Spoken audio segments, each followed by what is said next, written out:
धाकड़ खबर, बेखौफसुमा बेबाक अंदाज।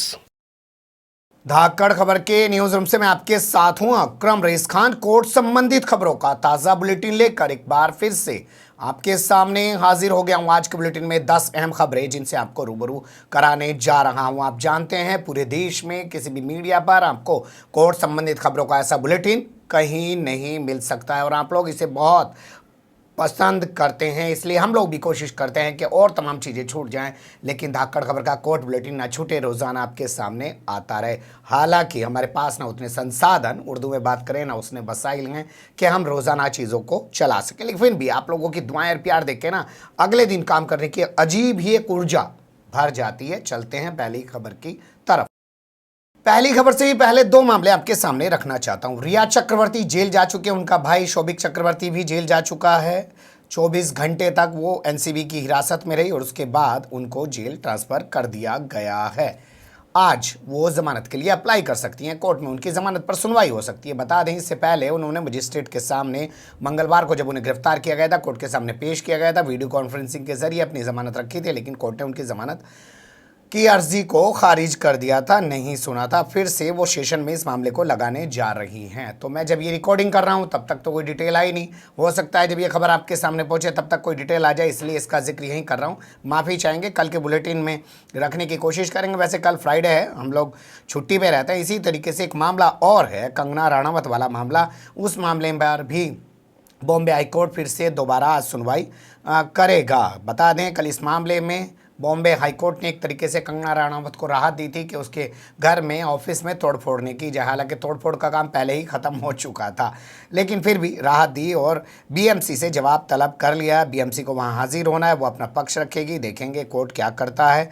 अब शुरुआत करते हैं पहली खबर के साथ, वो है ताहिर हुसैन से जुड़ी हुई। ताहिर हुसैन से जुड़े हुए मामले में हाई कोर्ट ने एक तरीके से ताहिर हुसैन को बड़ी राहत दी है और ईडी, जिसको एनफोर्समेंट डायरेक्टरेट कह सकते हैं इंग्लिश में, हिंदी में कह सकते हैं प्रवर्तन निदेशालय, उसको एक तगड़ा झटका दिया है। क्या है पूरा मामला वो थोड़ा सा समझ लीजिए।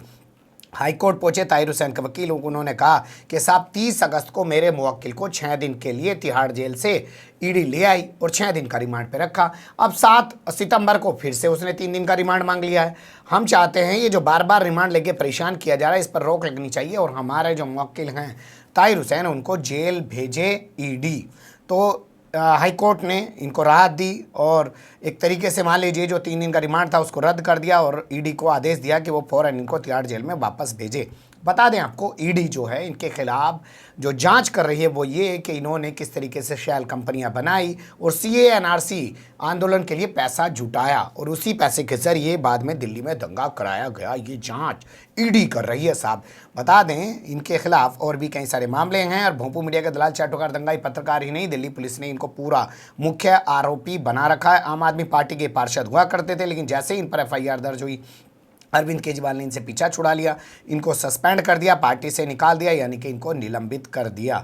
ये हमेशा होता है, चाहे आप मीरान हैदर वाले मामले में देख लीजिए, क्या उसके साथ आरजेडी खड़ी हो पाई, या इशरत जहां वाले मामले में देख लीजिए, क्या उसके साथ कांग्रेस खड़ी हो पाई। ये पार्टियां ऐसा ही करती हैं और दावे करती हैं कि जब तक कोई दोषी साबित ना हो जाए उसको दोषी नहीं कहा जा सकता, उसको आरोपी कहा जा सकता है। तो भाई इनके मामले में भी ऐसा करके दिखाते। खैर, अगली खबर का रुख कर लेते हैं। सुप्रीम कोर्ट में आज फिर से मोरेटोरियम को लेकर सुनवाई हुई और फिर से एक बार सुप्रीम कोर्ट केंद्र सरकार पर खासा नाराज हुआ। उसने केंद्र सरकार को फटकार लगाई और कहा फिर से आप एक बार ऐसे ही हाजिर हो गए, फिर से आप कोई तैयारी के साथ नहीं आए। ये आकर बता रहे हैं कि अभी हम लोग विचार कर रहे हैं, 2 हफ्ते के भीतर इस मामले पर स्पष्ट एक रिपोर्ट तैयार करके लेके आइए कि आपकी तैयारी क्या है। और ये आखिरी तारीख होगी इस पूरे मामले पर, क्योंकि इस मामले में और ज़्यादा देरी नहीं की जा सकती है। ये कहा है सुप्रीम कोर्ट ने। क्यों कहा वो देख लीजिए। आज कोर्ट में पेश हुए सॉलिसिटर जनरल तुषार मेहता, उन्होंने कहा साहब सरकार इस पूरे मामले पर लेकर 2-3 बार मीटिंग कर चुकी है, बैंकर्स के, लोन धारकों के हितों की चिंता कर रही है, अभी तक किसी निष्कर्ष पर पहुंची नहीं है, जल्द ही किसी निष्कर्ष पर पहुंच जाएगी, फिलहाल सुनवाई को टाल दीजिए। कोर्ट ने सुनवाई टाल दी और कहा कि आखिरी बार सुनवाई टाली जा रही है, 2 हफ्ते के भीतर अपनी रिपोर्ट लेके आइए। बता दें आपको, लोन की जो किस्त होती है उनको ना देने को मोरेटोरियम कहा जाता है। आजकल इंग्लिश के एक वर्ड उछल जाते हैं, फिर सारी चीज़ उसी के आसपास घूमती है। जैसे आपने देखा होगा नरेंद्र मोदी आए, उन्होंने कहा सोशल डिस्टेंसिंग। हाँ भैया, सामाजिक दूरी करा रहे हो क्या? अरे देह से दूरी, शारीरिक दूरी, ऐसा कुछ वर्ड इस्तेमाल करते थे। सोशल डिस्टेंसिंग क्या क्या समाज में दूरी करानी? लेकिन भोंपू मीडिया भी है, उसी शब्द को लेकर रगड़ता रहता है। हम भी उसी में आते हैं, उसी शब्द को लेकर रगड़ते रहते हैं। जैसे क्वारंटीन कर दिया, ये एक वर्ड हो गया। तो मोरेटोरियम जो है वो पहले दिया गया 3 महीने का, क्योंकि कोरोना के चलते लॉकडाउन हुआ, लोग बेरोजगार हो गए, कहाँ से ईएमआई दे, कहाँ से अपने लोन की किस्त। फिर 3 महीने का और बढ़ा दिया गया। वो 3 महीने का जो है वो खत्म हो चुका है 31 अगस्त को। अब इसकी मांग की जा रही है कि दिसंबर तक बढ़ाया जाए। कुछ लोग कह रहे हैं कि 2 साल तक बढ़ाया जाए। जब बताया जा रहा है कि पैसा चुकाने के लिए जितनी भी मोबाइल कंपनियां हैं उनको 10 साल का टाइम दिया जा चुका है, जो उन पे एजीआर का पैसा बकाया है, तो हम आदमी के लिए 10 साल का टाइम क्यों नहीं दिया जा सकता? तो एक तो मांग ये है। दूसरी मांग ये है कि जब आपने किस्त माफ़ कर दी, भाई अभी नहीं दोगे बाद में दोगे, तो उस पर ब्याज कैसा, उस पर पेनल्टी कैसी? ये सब नहीं होना चाहिए। इस पर भी सुनवाई हो रही है। हालांकि सुप्रीम कोर्ट ने एक मामला पहले ही साफ कर दिया है कि जो लोग लोन नहीं देंगे, अब जैसे 31 अगस्त को मामला खत्म हो गया ना, तो इसके बाद जो लोन नहीं देंगे तो बैंक उनको डिफाल्टर में डाल देगा। तो साफ कर दिया है कि बैंक अभी किसी को डिफाल्टर में नहीं डालेगा। अगली खबर का रुख कर लेते हैं। अब तो सुप्रीम कोर्ट ने भी दे दी जमानत। अब क्या करेगी कर्नाटक की बीएस येदियुरप्पा सरकार? आप कह रहे हैं ये क्या कहानी सुना रहे हो, तो थोड़ा समझा देते हैं, आपके समझ में आ जाएगा। बेंगलुरु में हिंसा याद होगी आपको, कर्नाटक का इलाका पड़ता है। 19 दिसंबर को यहाँ पुलिस ने फायरिंग की, 2 लोगों को मौत के घाट उतार दिया पुलिस की फायरिंग में। पुलिस वाले तो अब तक जेल न गए, लेकिन 21 लोगों को पुलिस ने दंगा भड़काने के, थाने चौकी में आग लगाने के आरोप में गिरफ्तार कर लिया। इसमें आरोप लगाया गया ये पीएफआई के तमाम नेता हैं।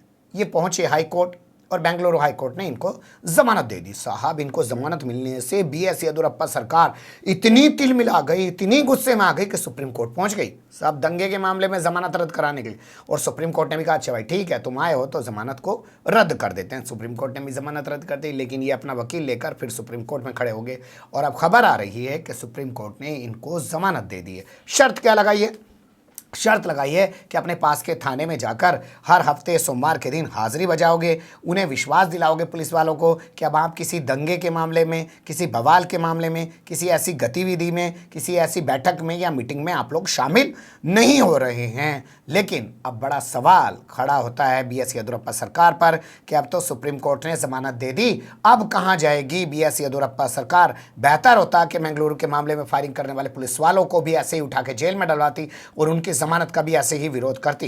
लेकिन आम आदमियों पर जिस तरीके का हथौड़ा ये सरकारें चलाती हैं, जहां जहां भाजपा की होती है, वैसा इनके बस की अपनी मशीनरी पर चलाना नहीं। आखिर उनसे ही तो दंगाई पुलिस बनवाना है, उनको दंगाई मीडिया बनवाना है, उन पर कार्रवाई करेंगे तो फिर वो दंगाई बनेंगे कैसे? अगली खबर का रुख कर ले।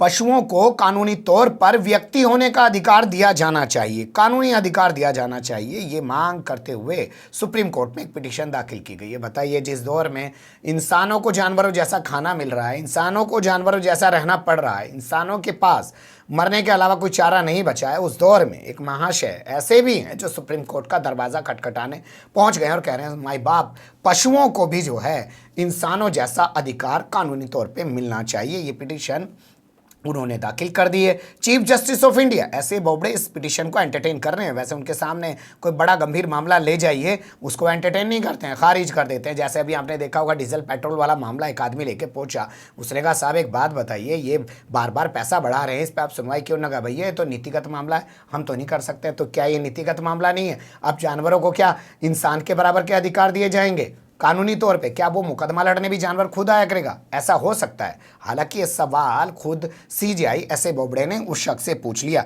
कहा कि क्या आपका कुत्ता आपके बराबर हो सकता है? ये उस शख्स से पूछा जो पिटीशन दाखिल करने आया है।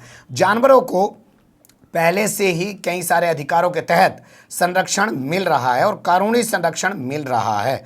आपको लगता है कि वास्तव में कोई जानकारी नहीं है या वास्तव से आपको कोई लेना देना नहीं है? जानवर क्या मुकदमों का सामना कर सकते हैं जो हम उन्होंने करने में वो सक्षम हैं? जो हम कह सकते हैं कि उनको भी व्यक्तियों की तरह, इंसानों की तरह जो है कानूनी अधिकार दिया जाए। इस पर पिटिशनर ने कहा कि ठीक है, जानवरों के पास बहुत सारे कानून हैं, उनको संरक्षण देते हैं, लेकिन फिर भी जानवरों के साथ इंसानों जैसा व्यवहार नहीं किया जा रहा है, उन्हें चोट पहुंचाई जाती है, ये कहना है इनका। और हमारे धार्मिक ग्रंथों में भी लिखा हुआ है कि जानवर भी इंसान की तरह ही होते हैं। ये धार्मिक ग्रंथों का हवाला आजकल ज़्यादा दिया जा रहा है सुप्रीम कोर्ट में। इस पर सीजेआई ने कहा, क्या हम ऐसे कानून को बना सकते हैं जिसके ज़रिए पेड़ों को भी संस्था मान लिया जाए? कल को तो कोई आके ये कहेगा कि पेड़ों को भी संस्था मान लिया जाए। चलिए ठीक है, आप कह रहे हैं, लगता है आपको वास्तव से कोई लेना देना नहीं है, आप भ्रमित हैं। कोर्ट कह रहा है भ्रमित है, फिर भी एंटरटेन कर रहा है। आप भ्रमित हैं, फिर भी हम नोटिस जारी कर रहे हैं, सरकार को जवाब तलब कर लेते हैं। हालांकि हम ऐसी किसी संभावना से पहले ही इनकार कर देते हैं कि पशु साम्राज्य यानी कि एनिमल किंगडम की कोई स्थापना होने जा रही है या हमको इसकी मंजूरी देने जा रहे हैं। लेकिन एंटरटेन तो कर रहे हो ना जी। अगली खबर का रुख कर लेते हैं। नीट का एग्जाम रद्द कराने की मांग को सुप्रीम कोर्ट ने एक बार फिर से ठुकरा दिया। बता दें आपको, 13 सितंबर को पूरे देश में नीट का एग्जाम होना है। उसको रद्द कराने के लिए एक पिटीशन दाखिल की गई थी। सुप्रीम कोर्ट ने उसे सुने बिना ही सिरे से खारिज कर दिया, क्योंकि इससे पहले 6 राज्यों की 6 सरकारों द्वारा सुप्रीम कोर्ट में नीट का एग्जाम रद्द कराने के लिए पिटीशन दाखिल की गई थी। उसको भी सुप्रीम कोर्ट ने खारिज कर दिया। तो इस अकेले बंदे को सुनने का क्या मतलब बनता था, इसको भी खारिज कर दिया। बता दें, इससे पहले नीट और जेईई को लेकर सुप्रीम कोर्ट में मामला चला काफी लंबे टाइम तक, और उस दौरान सुप्रीम कोर्ट ने साफ कर दिया कि कोई एग्जाम रद्द नहीं किए जाएंगे। अगली खबर का रुख कर लेते हैं। घर से भागकर शादी करने वाले बालिगों के जीवन में हस्तक्षेप ना करें, ये फैसला इलाहाबाद हाईकोर्ट ने दिया है। इलाहाबाद हाईकोर्ट के जस्टिस डॉक्टर के.जे. ठाकर की बेंच ने ये फैसला सुनाया है। मिस्टर ठाकर ने कानपुर की प्रिया वर्मा की पिटीशन पर यह फैसला सुनाया है। कहा है कोर्ट ने कि ठीक है, ये जिस वक्त अपने घर से भागे थे उस वक्त नाबालिग थे, लेकिन आज ये बालिग हैं और ये दोनों शादी कर चुके हैं। और अगर ये चाहते हैं इनके वैवाहिक जीवन में, इनके दाम्पत्य जीवन में अगर कोई दखलंदाजी ना करे तो इस पर दखलंदाजी नहीं करनी चाहिए। अगर इनको कोई असुरक्षा की भावना महसूस होती है तो पुलिस इनको सुरक्षा उपलब्ध कराए। ये बहुत बड़ी टिप्पणी की है। साथ ही इसमें ऐड किया है कि सुप्रीम कोर्ट ऐसी चीज़ों को बार बार पहले ही कह चुका है कि बालिग अगर शादी कर लेते हैं, चाहे वो किसी भी धर्म, किसी भी मज़हब, किसी भी जाति से ताल्लुक़ रखते हैं, तो उनको परेशान न किया जाए, उनके वैवाहिक जीवन में दखलंदाजी ना की जाए। लेकिन बड़ा सवाल ये कि क्या ये फैसला शालिनी यादव पे भी लागू होगा? शालिनी यादव कानपुर की रहने वाली हैं। उन्होंने फैजल नाम के या फजल नाम के मुस्लिम लड़के से शादी कर ली है, जिसके बाद पूरे कानपुर में दुनिया भर का बवाल काटा जा रहा है, लव जिहाद बताकर आतंक मचाया जा रहा है, और जगह जगह इसके बाद कई मामले पकड़े जा रहे हैं, जिसमें मुस्लिम लड़के पकड़े गए हैं जिन्होंने हिंदू लड़कियों से शादी कर रखी है, और उनको उठा उठा के जेल में डाला जा रहा है, उनके परिवार पर अत्याचार किया जा रहा है। क्या ये फैसला वहाँ भी लागू होगा, या अलग से उस फैसले के लिए कोर्ट में जाना पड़ेगा, या ये फैसला आने के बाद पुलिस खुद ही समझ जाएगी? बहुत सारे सवाल हैं। अगली खबर का रुख कर लेते हैं। देश भर की अदालतों में जनप्रतिनिधियों पर चल रहे हैं 4,442 मुकदमे। जी हां, लेकिन बहुपू मीडिया के दलाल, चाटुकार और दंगाई बन चुके पत्रकारों को कोई मतलब नहीं है, और 56 इंच का सीना लेकर स्वच्छता की बात कर रहे, शुचिता की बात कर रहे प्रधानमंत्री नरेंद्र मोदी को भी इस सबसे कोई लेना देना नहीं है। सुप्रीम कोर्ट के आदेश पर हाई कोर्ट्स ने अपनी अपनी जो रिपोर्ट्स भेजी है उससे यहां कड़ा निकल के आया है कि देश के माननीयों पर 4,442 मुकदमे चल रहे हैं, और ये अलग अलग जगह पर चल रहे हैं, जिसके तहत 4,442 मुकदमों में से 2,556 मुकदमे मौजूदा सांसद और विधायकों पर चल रहे हैं। बाकी के मुकदमे जो 1,700 कुछ बनते हैं वो पूर्व के विधायक और सांसदों पर, माननीयों पर चल रहे हैं। एक नेता पर एक से ज़्यादा मुकदमे चल रहे हैं, तभी आंकड़ा निकलकर 2,526 हो जाता है। एक शख्स पहुंचे सुप्रीम कोर्ट, उन्होंने पिटीशन दाखिल की और कहा कि साहब ये जो माननीय हैं विधायक, सांसद, इन पे जो मुकदमे चल रहे हैं इनका जल्दी निपटारा होना चाहिए। तो कोर्ट ने तमाम हाई कोर्ट से रिपोर्ट मांग ली, तमाम हाई कोर्ट ने रिपोर्ट भेजी, उसके बाद जाके अब ये आंकड़ा हमारे सामने आया है। राज्यों के हिसाब से कुछ चीज़ें आपके सामने रख देता हूँ। जैसे यूपी में सबसे ज़्यादा मुकदमे दर्ज हैं 1,217, 4442 पूरे देश में, और अकेले यूपी में 1,217, यानी कि मान के चलिए कि आपके यूपी में कम से कम 35% मुकदमे चल रहे हैं माननीयों पर, जिसमें से 446 मुकदमे मौजूदा विधायकों पर, सांसदों पर चल रहे हैं। ये उत्तर प्रदेश में हाल है। इसी तरीके से बिहार में देख लीजिए, बिहार में कुल मिलाकर 531 मुकदमे विचाराधीन हैं, जिसमें से 256 मुकदमे वर्तमान विधायकों और सांसदों पर चल रहे हैं। इनमें से 431 टोटल 4,452 में से 431 ऐसे मुकदमे हैं जिनमें उम्र कैद की सज़ा का प्रावधान है। तो ये हाल है ये लोग हमारे लिए कानून बनाएंगे पार्लियामेंट में बैठ के, ये लोग हमारे लिए विधानसभा में कानून बनाएंगे, इनसे बहू बेटियों की हिफाजत हो पाएगी। जब गुंडे, मवाली, चोर, उचक्के, बलात्कार और हत्यारे संसद और लोकसभा और राज्यसभा और विधानसभाओं में बैठे हैं तो उनका ये हाल है, वहाँ सुरक्षा की बात करना बेमाने लगता है। अगली खबर का रुख कर लेते हैं। मराठा आरक्षण पर सुप्रीम कोर्ट ने रोक लगा दी है। यह खबर हो सकता है आपकी नज़र से भी गुजर चुकी होगी, लेकिन फिर भी हमने कोर्ट बुलेटिन में इसको शामिल किया है। नौकरी और शिक्षा में 2000 और 2021 के लिए मराठों को आरक्षण नहीं दिया जा सकता है। हालांकि पीजी यानी कि स्नातकोत्तर कि एडमिशन के लिए, दाखिले के लिए मराठों को यह आरक्षण दिया जा सकता है। 3 जजों की बेंच, जिसमें सीजेआई भी हैं, उन्होंने ये निर्णय लिया है और कहा है कि हम आरक्षण पर रोक लगा रहे हैं जो महाराष्ट्र सरकार ने यानी कि देवेंद्र फडणवीस सरकार ने दिया था और जिस पर एक तरीके से मोहर लगा दी थी मुंबई यानी कि बॉम्बे हाई कोर्ट ने। तो बॉम्बे हाई कोर्ट के फैसले पर स्टे पहले ही कर चुका है। सुप्रीम कोर्ट अब तय किया है कि आरक्षण पर रोक लगाई जाती है, लेकिन 3 जजों की बेंच इस मामले की सुनवाई नहीं करेगी, बड़ी बेंच इस मामले की सुनवाई करेगी। देखना दिलचस्प होगा कि बड़ी बेंच कब इस मामले की सुनवाई शुरू करती है। अगली खबर का रुख कर लेते हैं। फर्जी दस्तावेज पर नौकरी करने वालों को इलाहाबाद हाईकोर्ट ने जमानत देने से इनकार कर दिया है। मामला मुरादाबाद से जुड़ा हुआ है। मुरादाबाद के डाक विभाग में 5-6 लोग फर्जी दस्तावेज के जरिए नौकरी पा लेते हैं। 1992-93 का ये मामला है। उस वक्त नौकरी देने का जो प्रावधान था वो कुछ इस तरीके था कि भाई अपना अंक पत्र यानी कि मार्कशीट दिखाइए, जिसके मार्क्स ज़्यादा होंगे उसको नौकरी दे दी जाएगी। उस आधार पर कई लोगों को नौकरियां दे दी गई। बाद में मामला सीबीआई तक पहुंचा। सीबीआई ने जांच की तो पता चला इनके तमाम सर्टिफिकेट जो हैं वो फर्जी हैं। इनको उठा के 2017 में जेल में डाल दिया, तब से जेल में पड़े हुए हैं। इनके खिलाफ सज़ा भी सुनाई जा चुकी है, जिसके तहत इनको 7-7 साल की सज़ा और 7-7 हज़ार रुपये का जुर्माना सुना चुकी है गाजियाबाद की सीबीआई कोर्ट।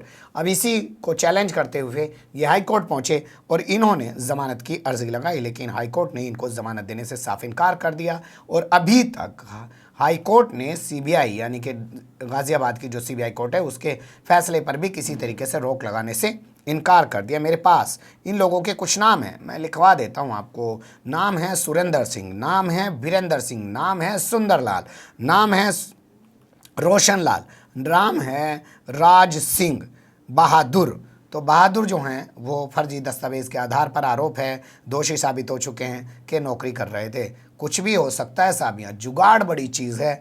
आपका जुगाड़ कहाँ पे है देखा नहीं। अब तमिलनाडु के 9 जज सुप्रीम कोर्ट आए, कहने लगे हम तो सीनियर हैं जी, हमें क्यों ना बना रहे हाईकोर्ट में जज। निचला वाला हमारे से जो जूनियर है उसे क्यों कर बनाने लग रहे हैं हमारे से पहले हाईकोर्ट में जज। लेकिन सुप्रीम कोर्ट ने कहा हम तो ना सुनते तारी बात, भाग जाओ यहाँ से। उनकी पिटीशन को खारिज कर दिया। अगली खबर का रुख कर लेते हैं। आशा राम पर लिखी जाने वाली किताब पर लगी रोक के खिलाफ दिल्ली हाई कोर्ट में पिटीशन दाखिल कर दी है। और पिटीशन जिसने दाखिल करी है उनको आप कह सकते हैं पब्लिशर, हिंदी में आप कह सकते हैं प्रकाशक। प्रकाशक महोदय पहुंच गए हैं पटियाला हाउस कोर्ट के फैसले के खिलाफ हाई कोर्ट। हाई कोर्ट ने संचित गुप्ता को नोटिस जारी कर दिया कि भैया आजा बता कि तूने पटियाला हाउस कोर्ट से इस किताब पर रोक क्यों लगवाई है। बता दें आपको, संचित गुप्ता आसाराम के खिलाफ सह आरोपी है।